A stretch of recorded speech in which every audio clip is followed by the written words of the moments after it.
been thoroughly, impressed and gobsmacked by what they've been able to accomplish with our next topic in the watch list here, Andor. This was I had zero interest in this. I really like the movie that the character comes from, but what makes this thing so good in your opinion? After we're 10 episodes in, there's 2 more to go. I believe so. Yeah, 12 total. Yeah, this I don't know. This show is, 10 episodes in, I call it brilliant. And it's mostly because it took that long to get to that point.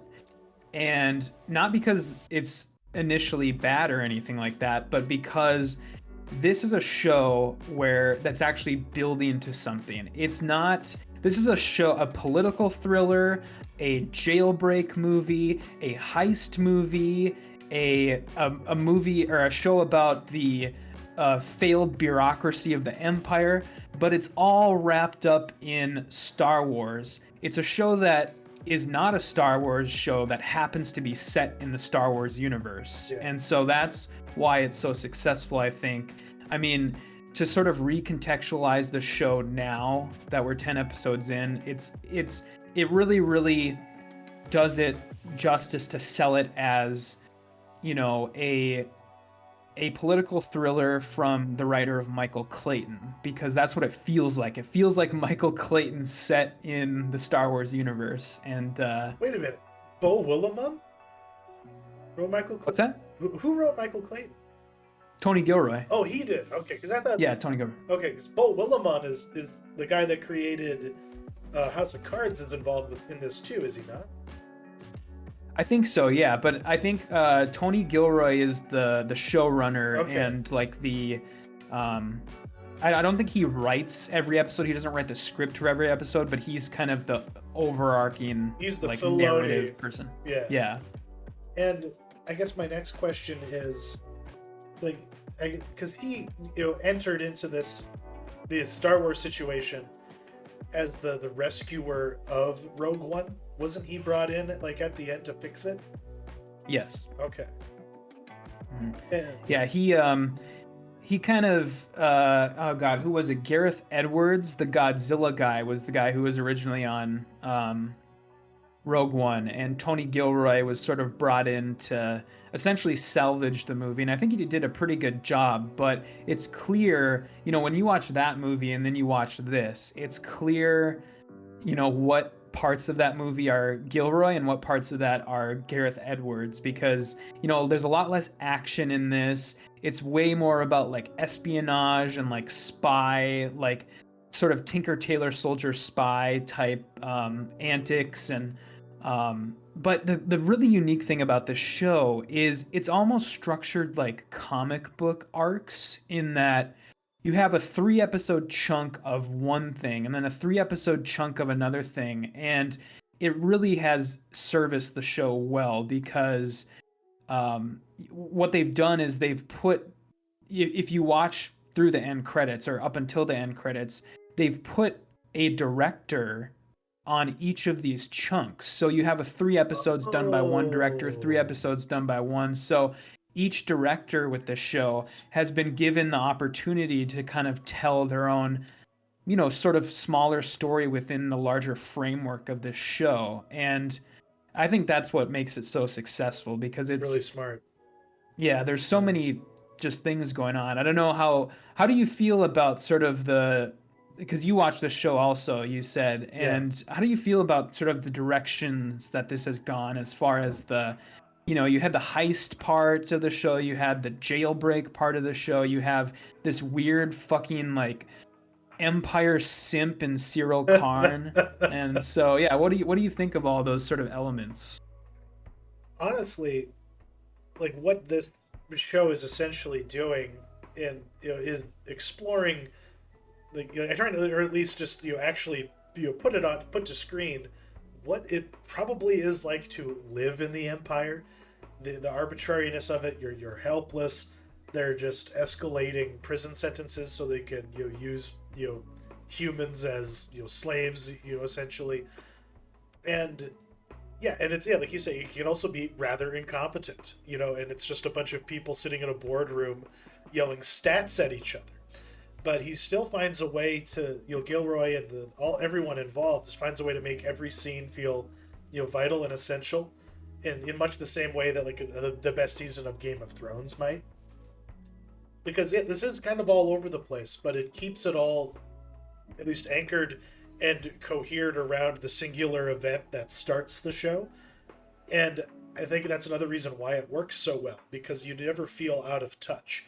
In some way, all the things are spiraling around the same event and the central character, the main character. And because everybody wants it. Andor's just, stupid, sexy, Andor. Everybody, is like trying to, either catch him or, get him to do something for them. And this is a character I didn't really give a shit about until I, watched the show. Then you actually got to know him, and also just got to, appreciate the reality that they're creating. Like, it has like a realist approach to the fascism of the Empire. That's actually, surprising that we haven't, seen it done this deftly. I guess, I don't know. It's probably been, I haven't read the comics. I'm sure they've explored it there. But I think that's what makes this show feel so un-Star Warsy, but not in a bad way. It's just because, oh shit, it's not just our funky friends flying around having adventures. This is what it's like fucking like to live in the shit, in Star Wars. And I'm surprised that they go that real with it. Yeah, it's not, it's not the hero's journey. It's not the story about the chosen one who is the person who defeats the Empire single-handedly.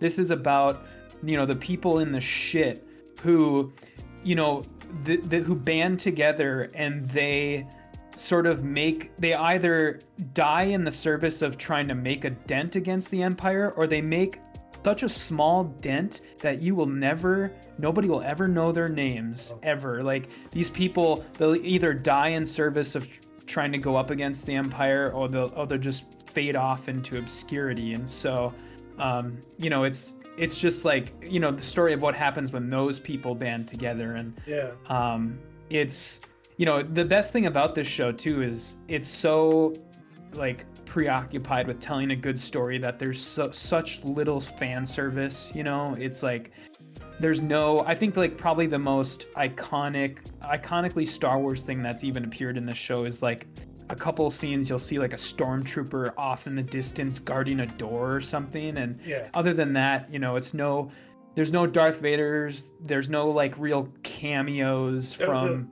the Emperor is anyone. Just a specter that people talk about. Really, that's one aspect I really enjoyed, because instead of just having Sheev sitting on his throne going, get the Galdarian line, we just have people just scared of him because they're just scared of what might happen if the hammer comes down. And it's basically Charlie Wilson's war. That's what Andor is, because you have like we don't know the names of the rank and file Mujahideen who had the rockets, that were sent from America, but that's basically what's happening here. We have Mon Mothma and I think Luthen? Is that what Skarsgård's character is? And they're just the people who put the pieces in place and just create the havoc. Because that's another thing that I think was really well done, was just to see the morals of those characters.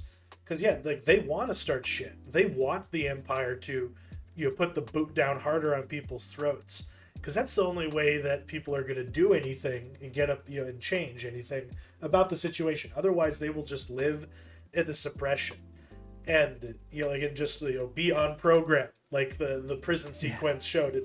It's that concept, but on a societal level, a galaxy-wide level. So how do you break that? Well, you have to piss off this bear and make it fucking hurt people. People are going to die. People are going to suffer because of what you did, but it's for the greater good.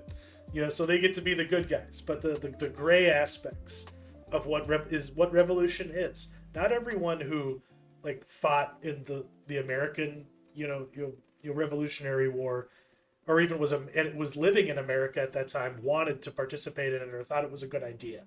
The people who did think it was a good idea just happened to win the conflict. But there were plenty of people who would have been fine just being British, or just didn't want to, upset the apple cart enough to do anything about it. So, I don't know. Very intelligent, very grown up, and, without being woke. Forgive me for putting it that way, but it's just telling a damn good story with damn good characters. And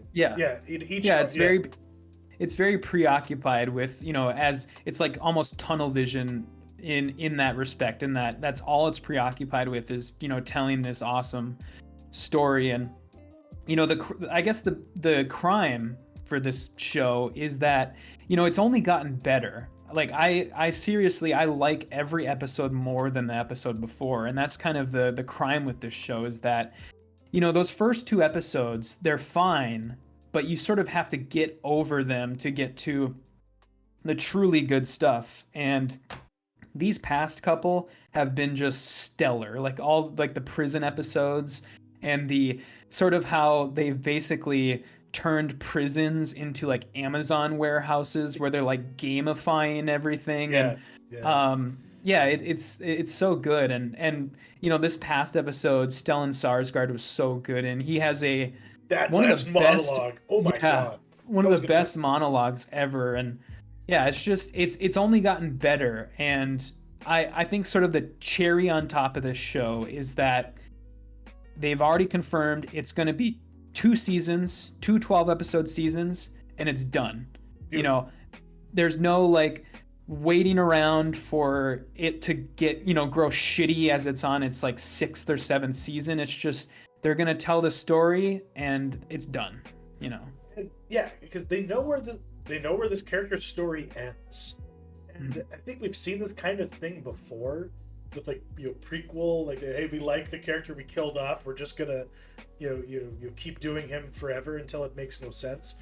I much prefer just getting to see how Andor became the character we see in Rogue One, but I also just one more season to just solidify what his whole life was about before we can tie it to its conclusion, because you only need 3 acts to tell Andor's story, and the 3rd act is a movie we've already seen. So I applaud them for going that route, because the temptation might be, oh shit, people really like this and we're making a really fucking good show, let's pat ourselves on the back, but let's just keep going. And that is the wrong inclination to follow in this instance.